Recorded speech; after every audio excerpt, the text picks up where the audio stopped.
Buenas, continuando con la presentación de los temas relacionados con la teoría del derecho, pues en el día de hoy vamos a tratar aspectos relacionados con la filosofía del derecho en el tiempo y destacando los cimientos tanto en Grecia como en Roma de sus personajes más destacados en cada episodio de este discurrir histórico, pues los aportes de cada uno de ellos, su influencia y la diferencia que pudieran tener en algún momento con algunos aspectos.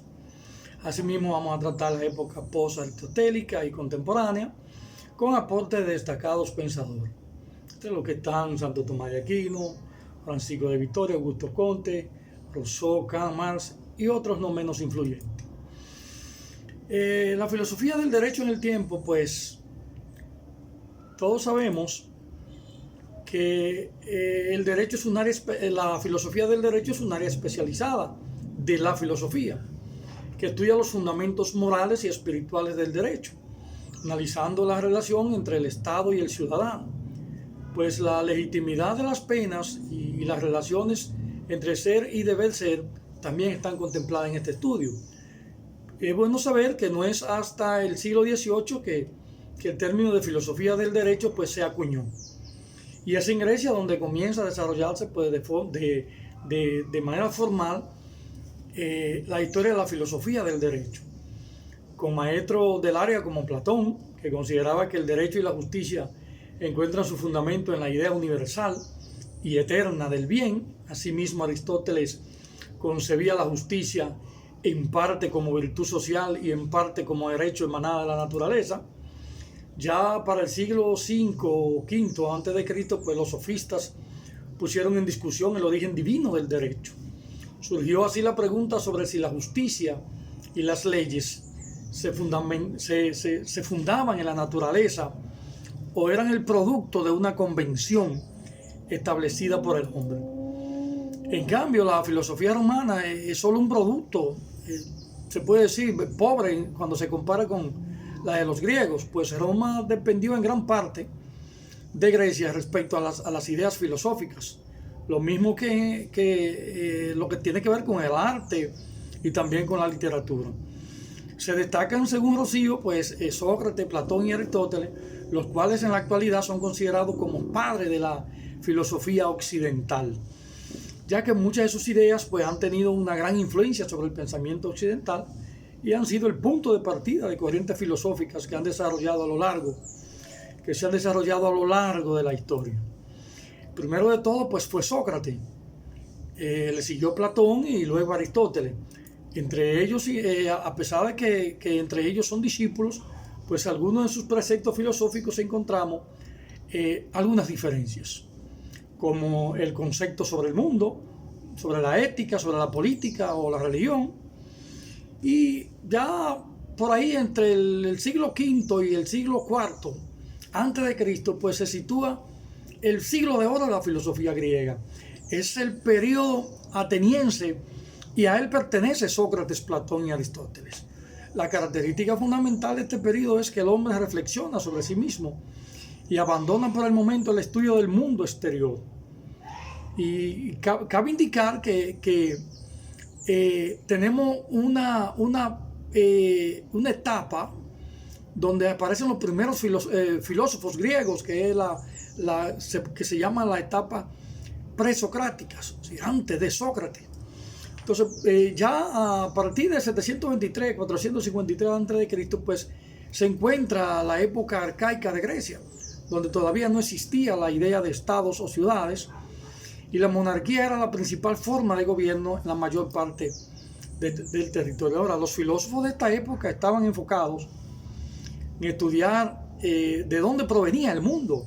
Su principal materia de estudio pues era el inicio, el arché como le llamaban, o principio, y se entendía como el origen de todas las cosas.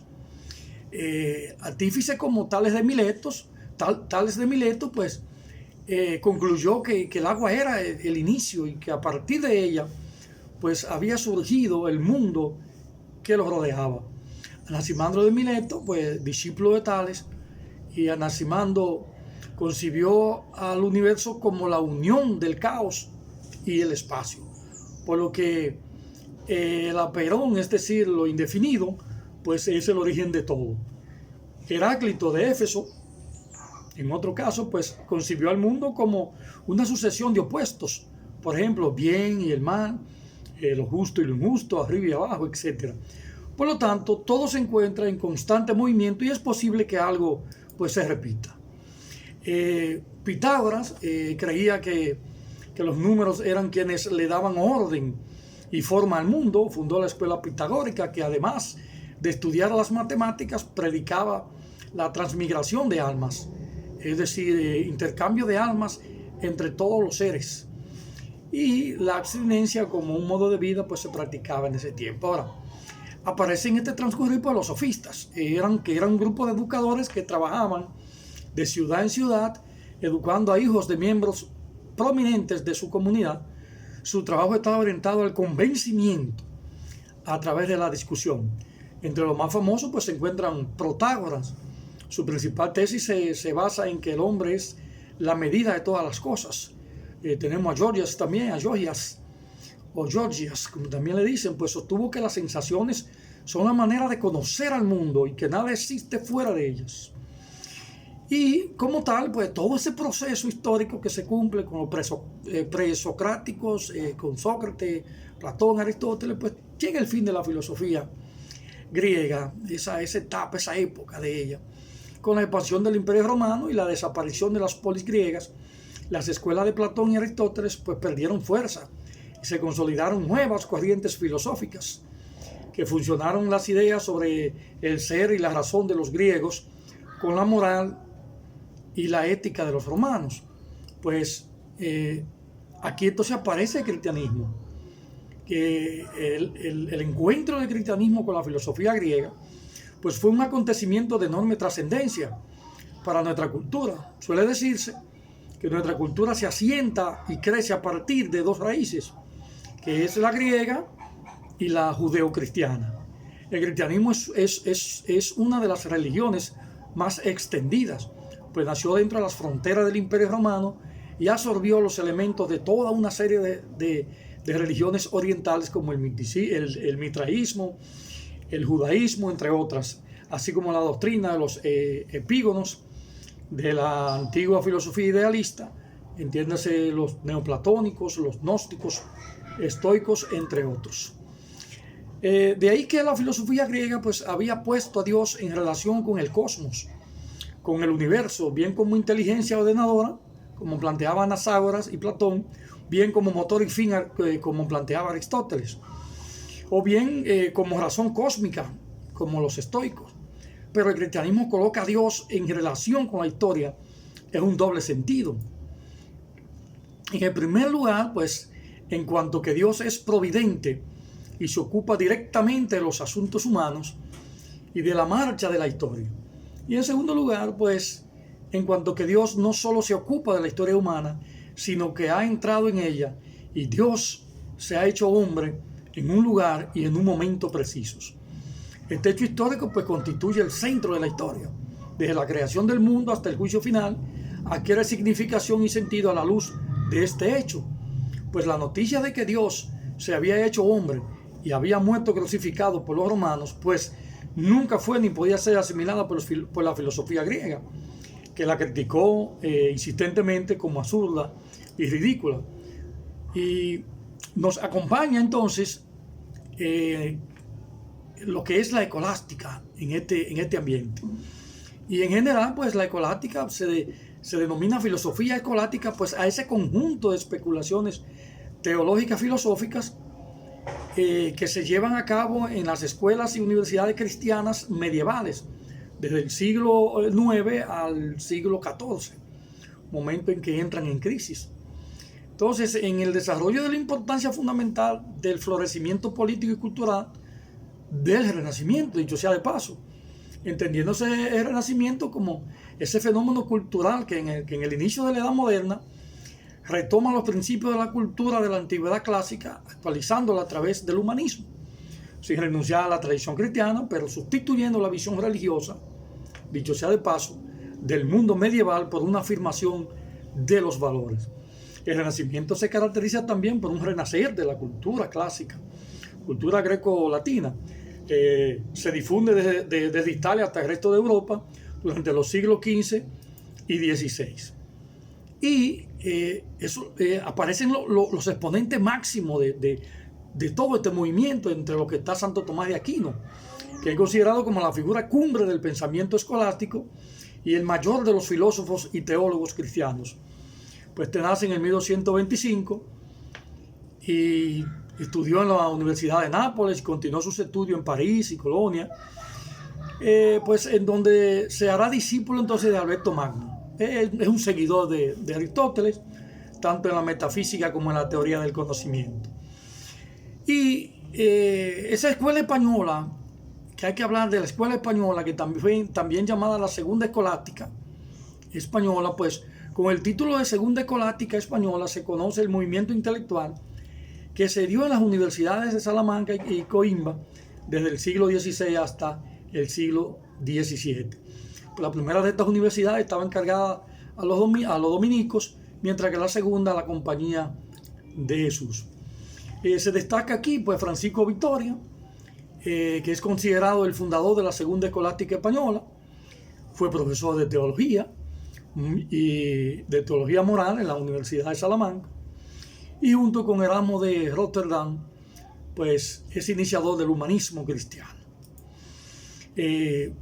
Más adelante pues tenemos a Francisco Suárez, que nace en Granada, ingresa a la orden de los jesuitas y estudia teología y leyes en Salamanca, es profesor universitario en Roma, Coimbra y Salamanca, pues le da continuidad y desarrolla la obra de Francisco de Vitoria. Y para Francisco Suárez, pues la comunidad política nace con un pacto expreso o táctico de ayudarse mutuamente. Suárez afirma, por lo tanto, que así como el Estado se ocupa del bien de la comunidad, así también en sus relaciones internacionales debe ocuparse del bien común de todos los hombres. En este devenir, pues no está de más enunciar y elevar a la categoría que debe de ser, que es el derecho naturalista. En el siglo VI a.C. pues aparece en forma de interrogante: si el ser del derecho es natural, es manifestación de una voluntad divina que ordena todo cuanto existe. Es Sófocles quien mejor presenta un contraste entre la legislación superior divina, eterna e inmutable, y una legislación humana. Pues de esta manera Sófocles en Antígona contrapone un derecho superior, universal e inmutable, obra de los dioses, al derecho elaborado por el gobernante, por el detentador del poder. Asimismo tenemos el derecho natural cristiano, pues que aproximadamente se inicia desde el siglo I de nuestra era hasta el siglo XIV, incluyendo dos periodos muy importantes en la filosofía occidental, como es la patrística y la escolástica. En este periodo, que abarca toda la Edad Media, el derecho desempeñó un papel mucho menor que el que había tenido en el mundo romano y en el que tendría en la modernidad. Pues la caída del Imperio Romano de Occidente generó una regresión en la vida urbana. Las comunicaciones, el comercio, la salud y las condiciones de vida, pues la agricultura también y las técnicas, la producción y en general el saber y la cultura, pues tuvieron una regresión. San Agustín, que es uno de los exponentes fuertes de esa época, pues en el ámbito ético él asume una posición ius naturalista, cuando afirma que las leyes que crea el ser humano, atención con esto, si no están de acuerdo con la ley eterna, pues no parece que fueran leyes, ya que lo que busca la ley eterna es conservar el orden natural y prohibir ser perturbado. Muchos conceptos, por demás polémicos, se derivan de la doctrina agustiniana, siendo fundamentales los de la ley eterna, ley natural y ley positiva, que dan origen a las denominaciones de derecho natural y derecho positivo. Charles Love de Second Dame, pues barón de Montesquieu, un aristócrata y autor de las cartas persas, pues con unas consideraciones sobre la grandeza y decadencia de los romanos y especialmente el espíritu de las leyes. Él estableció, por ejemplo, el principio de la separación de los poderes, fundamental en la posterior teoría política liberal, con el fin de garantizar la libertad de los individuos, lo que suponía una crítica a la monarquía absoluta.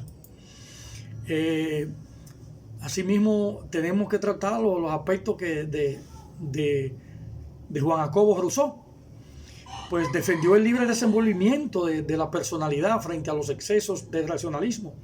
De hecho, tuvo una visión idealista, partidaria de ensalzar lo sentimental y popular frente al dominio del racionalismo, y que ya anunciaba el romanticismo. Es por esto que en la nueva Eloisa y Emilio, pues, o de la educación, dos de sus principales obras exponía el deseo de retornar a la naturaleza más sencilla, y defendía una nueva pedagogía que partiera del principio de que el hombre era bueno por naturaleza. Y Rousseau manifestaba que la civilización había corrompido al hombre, que el hombre en sí nacía bien. En su principal obra, por ejemplo, en el Contrato Social, sentó algunas de las bases de la futura democracia.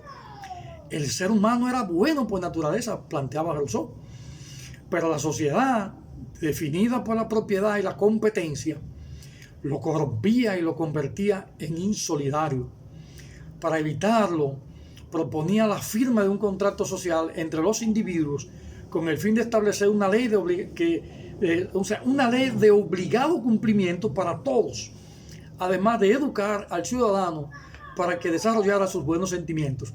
Deberíamos decir, y debemos decir aquí en este punto, pues, que ese contrato social, por ejemplo, es la Constitución, que nosotros nos dimos en todas las constituciones que hemos tenido, la más reciente en el 2015. Pues ese es un contrato social. Por otro lado, tenemos la filosofía de Kant, Immanuel Kant, que sin duda alguna uno de los más influyentes en el mundo occidental en los siglos XIX y XX, pues Kant rechaza los fundamentos únicamente empíricos de la determinación propia del ser humano, tanto para lo jurídico como para lo moral. Porque el derecho, al igual que la moral, pues no puede ser sino universal. Es decir, ambos deben garantizar la aplicación de una máxima que, siendo particular pueda convertirse en una ley universal. Y por esto tenemos el positivismo histórico, que esta corriente histórica historiográfica surgió en Francia tras las revoluciones liberales y la caída del Imperio Napoleónico. Se considera a Augusto Comte como el creador del positivismo.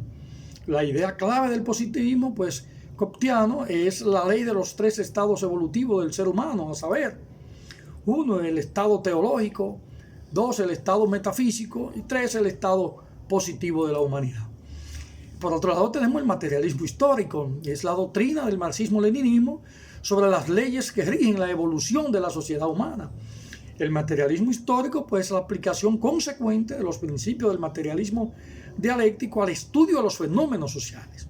Pues la creación de la teoría del materialismo histórico está vinculada al descubrimiento más grande hecho por Marx en cuanto a la interpretación de la historia y de los sucesos históricos. Marx descubrió la ley de la evolución de la historia humana. El materialismo histórico ve en el desarrollo de los modos de producción de los bienes materiales necesarios para la existencia del hombre, pues la fuerza principal que determina toda su vida social. De ahí que el positivismo sociológico es una corriente filosófica que afirma que el verdadero conocimiento solo es alcanzable a partir del método científico. Y Comte, pues, afirmaba que la filosofía debía servir para conciliar hechos observados. A partir de aquí, pues, el pensador francés realiza un estudio científico de la naturaleza humana, alejado, pues, de toda teoría metafísica. Y ahí entonces tenemos el positivismo jurídico, que es el estudio científico del derecho, y por consiguiente, esa es la misión del jurista. El fin de la ciencia del derecho es considerar el derecho tal como es y no como debería de ser. Sobre esta base, pues, se encuentra la aceptación de una clara distinción entre la validez y el valor del derecho, entre las reglas que pueden ser válidas aún sin ser justas y aquellas que pueden ser justas sin ser válidas. Solo las primeras son objeto de estudio científico del derecho. El positivismo jurídico, pues, se manifestó a través de varias escuelas. La escuela de la exégesis, que apareció en Francia, y llegó a su apogeo a mediados del siglo, estamos diciendo alrededor de los 1804, pues los profesores no eran profesores de derecho, sino de leyes. La tesis de que el código o la ley es la principal fuente del derecho, que conduce a admitir la omnipotencia del Estado creador de la legislación. La exégesis no es más que la interpretación de textos legales surgidos de la revolución. La exégesis comienza en el dios Thoth, que en Egipto era de la divinidad protectora de los escribas, quienes tenían el secreto de las escrituras. Luego aparece en Grecia con el dios Hermes, y de aquí la palabra hermenéutica como sinónimo de interpretación. Los exégetas pues sostenían que bastaba con enseñar el código napoleónico, pues allí estaba toda la razón escrita.